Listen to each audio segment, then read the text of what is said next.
The Golden State Warriors have done it again. The new frontcourt duo put on a defensive clinic to end the Warriors' homestand 6-1. Even though it was no back-to-back, Back-to-back for the niggas that didn't get the message. they sent the Raps to pack them bags. No biggie. I ain't no snitch. But when they asked me, I had to let him know. The Butler did it. Hey, what's happening, everyone? This is Switch Culture. The devastation continues as the Warriors' momentum built up since the Butler started dishing for the chef, pushing this team further and further up the standings. Now just 2 games behind the Memphis Grizzlies and 2.5 behind the Lakers, the Warriors seem to be on a path to the 5th seed. The tumbling Lakers, who have racked up a few injuries, seem to be falling rather rapidly and might quickly cede that spot. However, the Grizzlies have a rather difficult upcoming schedule that could see the Warriors eclipse them in the playoff rankings. If this does indeed happen and the Warriors end up getting the 4th seed, they end up playing the better of either of those 2 teams. If they stay in 6th, they play the Nuggets, a bit more of a difficult team, but given the choice, I'd rather they end up going against Memphis. But going from the play-in to talking about sneaking into the 4th seed has itself been a bit of a journey. The impact of Jimmy has been remarkable, but only looking at it through the lens of the Warriors doesn't quite give you the full effect. The Miami Heat are currently in shambles post-trade, so we'll explore why Jimmy on the Warriors has been such a huge hit, while Wiggins on the Heat causes them to struggle despite the fact that both players are averaging similar points per game.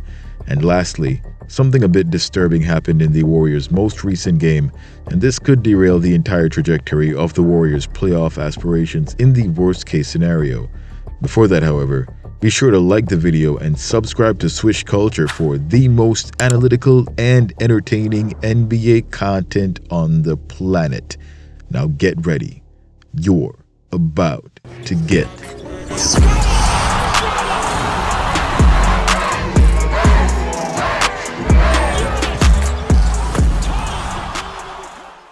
This was pretty disturbing.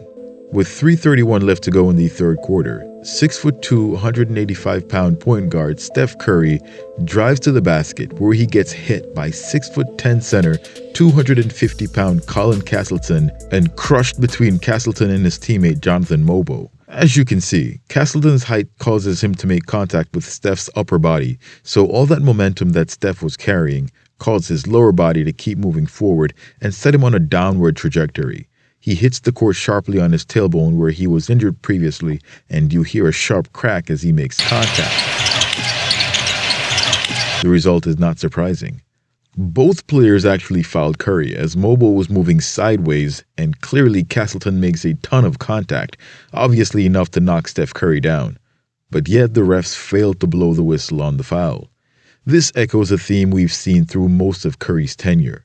Steph Curry is literally the most dangerous player on the court at any given moment with the ball in his hands, simply because he can attack from anywhere on the court at any given time. I just think, the most dangerous guy over the last 3 finals, and we've talked about, is that Steph Curry.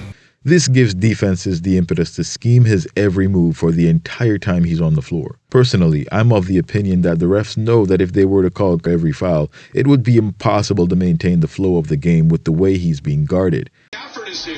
He's going to jump in and foul him again. And that's not a foul on Steph. While teams feared Michael Jordan and plotted and schemed around him, what we are currently seeing with Curry, no one before, including Michael Jordan, has seen this much attention, as Curry is in a league of his own. Players are allowed to hand check, grab him, take away his landing space, make full body contact, practically take him out of the game. Not practically, actually take him out of the game, and the refs still refuse to call a foul. And then you wonder why Steph takes as many threes as he does. He's not getting the call anyway, so he might as well shoot it from deep. So the next time you hear someone say the Warriors need to drive more to the basket to get free throws, bookmark this video and show them the clip of Steph Curry getting clobbered and taken out of the game while the refs say, "Play on." In Kerr's post-game interview, he stated that Curry wanted to return to the game, but was kept out by medical staff. He was trying to come back. He thought he might be able to come back, and we just decided not to risk anything. Stephen Curry will not be traveling with the team on the upcoming 6-game road trip. However, he will be reevaluated in a few days. With no Steph to close, the Warriors had to do things a little differently. Jimmy Buckets again came through. In case you haven't noticed, Jimmy plays two different brands of basketball. When Steph is on the floor, his game is built around finding Steph as a primary function. That is a bit difficult, however, as Steph is usually mugged coming out of the locker room. Like here, for instance, we see him get casually violated by number 30, Ochai Agbaji. Despite the ball being in Butler's hands, Agbaji was inside 30's jersey. Butler recognizes the coverage and kicks it out to Draymond Green for the wide-open shot instead. This happens routinely throughout the game, as Curry is then forced to set screens instead of making plays on ball. This constant attention becomes Curry's gravity and counters opposing teams by giving his teammates open looks on the perimeter or wide-open driving lanes to the basket. When Steph isn't on the floor, however, things change a bit for Jimmy. He's still the main facilitator on the offense, but due to his versatility, he mixes it up a bit. Sometimes he gets his own shot, but other times he's getting guys involved. In this play, he simplifies the game plan and makes things easy for him and his teammates. The fact that he's a player that can read and react and take what the defense gives him is what makes this work out so well for this team. His experience allows him to think multiple moves ahead, as he's literally able to predict what players are likely to do based on their body language just far enough ahead to make the right play. This ability is what makes him and Draymond complement each other so well on both ends of the floor. Because of this, he casually walked into a triple-double, dropping 16 points, 12 assists, 11 rebounds, 2 steals, and 2 blocks. Draymond, for his role, was again an absolute menace. 21 points, 7 rebounds, 5 assists, 4 steals, and 5 made threes was a scoring boost the Warriors definitely needed. In case anyone didn't notice, Draymond is averaging 22 points in his last 2 games. He's also been making his case for the Defensive Player of the Year award, but he has to make sure he doesn't get shown up by Jimmy, who seems to have motivated Draymond more than anyone else. I really do think that incident with Poole changed Draymond for the better. The impact wasn't immediate, but considering the fallout and where he's at currently, there's a bit of difference in his aura. I've gotten down on Draymond at times, but his ability to help this team win is incalculable. He's playing with a lot of energy, pushing the pace, attacking without hesitation, and knocking down shots. So good at hitting shots, too, that he's getting reactions out of opposing teams' coaches, telling him to keep shooting, as it's clear him actually making those shots blows up their game plan, which is just the opposite of Curry's. Make him shoot. But that's not the 5 that the Warriors want shooting the ball, however. That would be this year's rookie Quinton Post. QP has been one of, if not the single biggest development at Golden State this season. Over his last 15 games, he's been averaging 10 points, 4.5 rebounds, 1.3 assists, 0.9 blocks, 0.8 steals, and 45.8% from the field. Oh yeah, he's also shooting even better from 3 at 45.9%. The league leader Taurean Prince currently sits at 44.3, less than 1 percentage point above Post's rapidly rising 43% season average. The potential for Post is incredible. And to think the Warriors got him with the 52nd pick is mind-boggling. These guys are never expected to pan out. However, the gamble they took on him, one which actually forced the Warriors to be capped under the first apron, has already paid off. They will need him in the playoffs, especially seeing how well he plays off Butler. Speaking of Butler, the Warriors easily win the trade.